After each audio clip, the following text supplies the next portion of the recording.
नमस्कार मित्रों, हमारे चैनल अद्भुत ज्ञान सुविचार में आपका स्वागत है। आज की कहानी है बृहस्पतिवार व्रत कथा का महत्व। प्राचीन समय की बात है। किसी राज्य में एक बड़ा प्रतापी तथा दानी राजा राज्य करता था।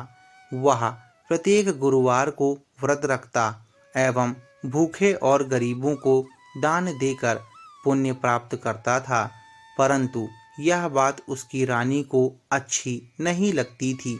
वह ना तो व्रत करती थी और ना ही किसी को एक भी पैसा दान में देती थी और राजा को भी ऐसा करने से मना करती थी।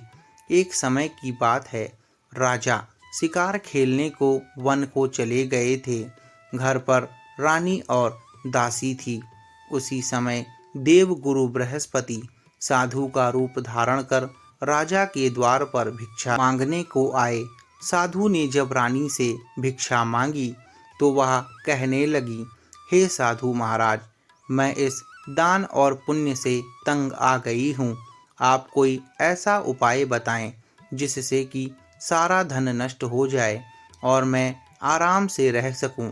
देवगुरु बृहस्पति ने कहा, हे देवी, तुम बड़ी विचित्र हो। संतान और धन से कोई दुखी होता है क्या भला? अगर अधिक धन है तो तुम इसे शुभ कार्यों में लगाओ।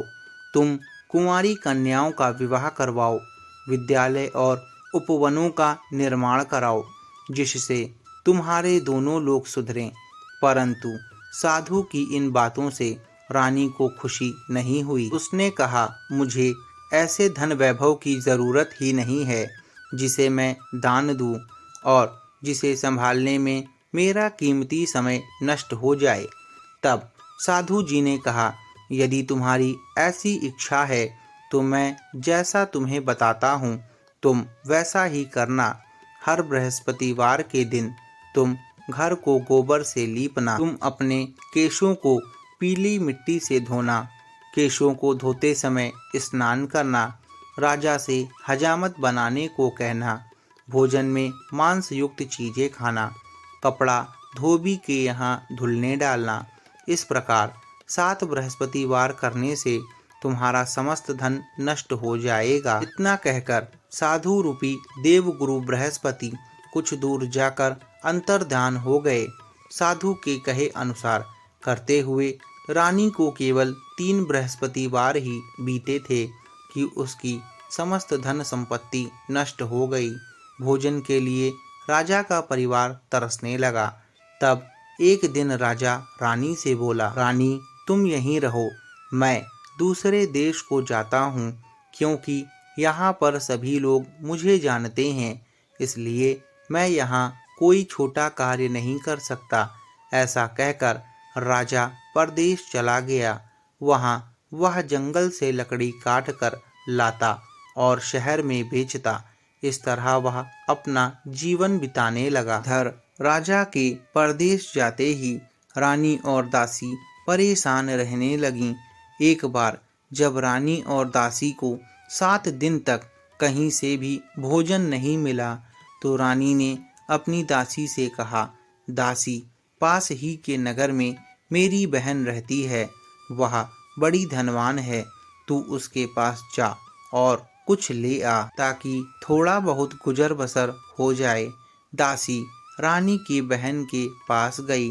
उस दिन बृहस्पतिवार था और रानी की बहन उस समय बृहस्पतिवार व्रत की कथा सुन रही थी। दासी ने रानी की बहन को अपनी रानी का संदेश दिया, लेकिन रानी की बड़ी बहन ने कोई उत्तर नहीं दिया। जब दासी को उनसे कोई भी उत्तर नहीं मिला तो वह बहुत दुखी हुई और उसे क्रोध भी आया। दासी ने वापस आकर रानी को सारी बात बता दी। सारी बात सुनकर रानी ने अपने भाग्य को कोसा। उधर रानी की बहन ने सोचा कि मेरी बहन की दासी आई थी, परंतु मैं पूजा में व्यस्त थी, इसलिए मैं उससे नहीं बोल सकी। इससे वह बहुत दुखी हुई होगी। कथा सुनकर और पूजन समाप्त कर वह अपनी बहन के घर आई और कहने लगी, बहन, मैं बृहस्पतिवार का व्रत कर रही थी। तुम्हारी दासी मेरे घर आई थी, परंतु जब तक कथा होती है तब तक ना तो उठते हैं और ना ही बोलते हैं, इसलिए मैं नहीं बोली। उसने दासी के आने का कारण पूछा। रानी बोली, बहन, तुमसे क्या छिपाऊं? हमारे घर में खाने तक को अनाज नहीं था। ऐसा कहते कहते रानी की आंखें भर गईं। उसने दासी समेत पिछले 7 दिनों से भूखे रहने की बात अपनी बहन को विस्तार पूर्वक सुना दी। रानी की बहन बोली, देखो बहन, भगवान बृहस्पति सबकी मनोकामना को पूर्ण करते हैं। देखो, शायद तुम्हारे घर में अनाज रखा हो। पहले तो रानी को विश्वास नहीं हुआ, पर बहन के आग्रह करने पर उसने अपनी दासी को अंदर भेजा तो उसे सचमुच अनाज से भरा एक घड़ा मिल गया। यह देखकर दासी को बड़ी हैरानी हुई। दासी रानी से कहने लगी, हे रानी, जब हमको भोजन नहीं मिलता तो हम व्रत ही तो करते हैं, इसलिए क्यों न इनसे व्रत और कथा की विधि पूछ लें ताकि हम भी व्रत कर सकें। तब रानी ने अपनी बहन से बृहस्पतिवार व्रत के बारे में पूछा। उसकी बहन ने बताया, बृहस्पतिवार के व्रत में चने की दाल और मुनक्का से विष्णु भगवान का केले की जड़ में पूजन करें तथा दीपक जलाएं, व्रत कथा सुनें व पीला भोजन करें। इससे बृहस्पति देव प्रसन्न होते हैं। व्रत और पूजन विधि बतलाकर रानी की बहन अपने घर को लौट गई। 7 रोज बाद जब बृहस्पतिवार आया तो रानी और दासी ने निश्चयानुसार व्रत रखा। घुड़साल में जाकर चना और गुड़ बीन लाईं और फिर उसी दाल से केले की जड़ तथा विष्णु भगवान का पूजन किया। अब पीला भोजन कहाँ से आए, इस बात को लेकर दोनों बहुत दुखी थे। चूंकि उन्होंने व्रत रखा था, इसलिए गुरुदेव उन पर प्रसन्न थे। इसलिए वे एक साधारण व्यक्ति का रूप धारण कर 2 थालों में सुंदर पीला भोजन दासी को दे गए। भोजन पाकर दासी प्रसन्न हुई और फिर रानी के साथ मिलकर भोजन ग्रहण किया। उसके बाद वे सभी बृहस्पतिवार को व्रत और पूजन करने लगीं।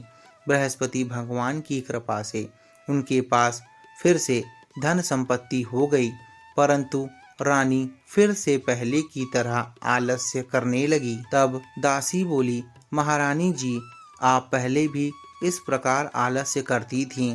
आपको धन रखने में कष्ट होता था, इस कारण आपका सारा धन नष्ट हो गया, और अब जब भगवान बृहस्पति देव की कृपा से धन मिला है तो आपको पुनः आलस्य होता है। बड़ी मुसीबतों के बाद आपने यह धन प्राप्त किया है, इसलिए हमें दान करना चाहिए, भूखे मनुष्यों को भोजन कराना चाहिए और धन को शुभ कार्यों में खर्च करना चाहिए, जिससे आपके कुल का यश बढ़ेगा, स्वर्ग की प्राप्ति हो और पितर प्रसन्न हो। दासी की बात मानकर रानी अपना धन शुभ कार्यों में खर्च करने लगी, जिससे पूरे नगर में उनका यश फैलने लगा। बृहस्पतिवार के दिन भगवान विष्णु की पूजा की जाती है। इस दिन व्रत करने से बृहस्पति देव प्रसन्न होते हैं और मनचाहा फल देते हैं। बृहस्पतिवार की पीड़ा से मुक्ति पाना चाहते हैं तो अनुराधा नक्षत्र युक्त गुरुवार से व्रत आरंभ करके 7 गुरुवार तक व्रत रखें। इस व्रत से धन संपत्ति की प्राप्ति होती है एवं निसंतानों को संतान प्राप्ति होती है। परिवार में सुख शांति बनी रहती है।